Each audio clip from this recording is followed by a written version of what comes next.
നമ്മുടെ രാജ്യത്തെ മറ്റ് സംസ്ഥാനങ്ങളുമായി താരതമ്യം ചെയ്താൽ കേരളം ഒരു അത്ഭുതമാണ്. ഉത്തർപ്രദേശിൽ മാതൃമരണ നിരക്ക് 141. കേരളത്തിലത് നേരത്തെ പറഞ്ഞു 18.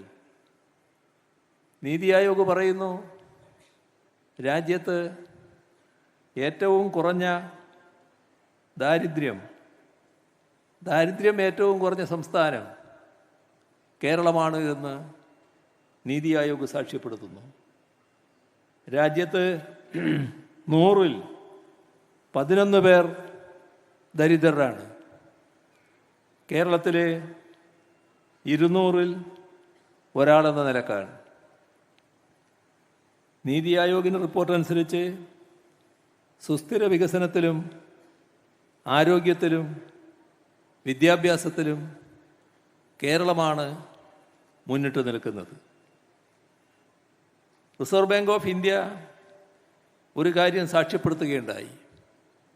രാജ്യത്ത് തൊഴിലാളിക്ക് ഏറ്റവും ഉയർന്ന ദിവസവേതനം ലഭിക്കുന്നത് കേരളത്തിലെന്നാണ്.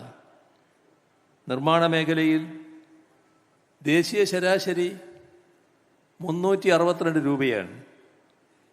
കേരളത്തിൽ 829 രൂപയാണ്. 300-ഉം 800-ഉം. ഇതാണ് തൊഴിലാളിയുടെ അന്തസ്സ്, തൊഴിലാളിയുടെ കുടുംബത്തിൻ്റെ സുരക്ഷ ഉറപ്പുവരുത്താനിടയാകുന്നത്. ഇന്ത്യ ടുഡേ പറയുന്നത് ഈ രാജ്യത്ത് ഏറ്റവും സന്തോഷമുള്ള ജനത കേരളത്തിലാണ് എന്നാണ്. ഇവിടെ ഞങ്ങൾ ആവർത്തിച്ച് പറഞ്ഞുകൊണ്ടിരുന്നൊരു കാര്യമുണ്ട്. വികസനത്തിൻ്റെ സ്പർശം എല്ലാ പ്രദേശങ്ങളും അറിയണം. ലോകത്തെവിടെയായാലും ഏത് സമയത്തും 24 വാർത്തകളും ഓഗ്മെന്റഡ് റിയാലിറ്റി പാക്കേജുകളും എക്സ്പ്ലെയിനറുകളും വിശദമായി കാണാൻ ഞങ്ങളുടെ യൂട്യൂബ് ചാനൽ നിങ്ങൾക്ക് സബ്സ്ക്രൈബ് ചെയ്യാം.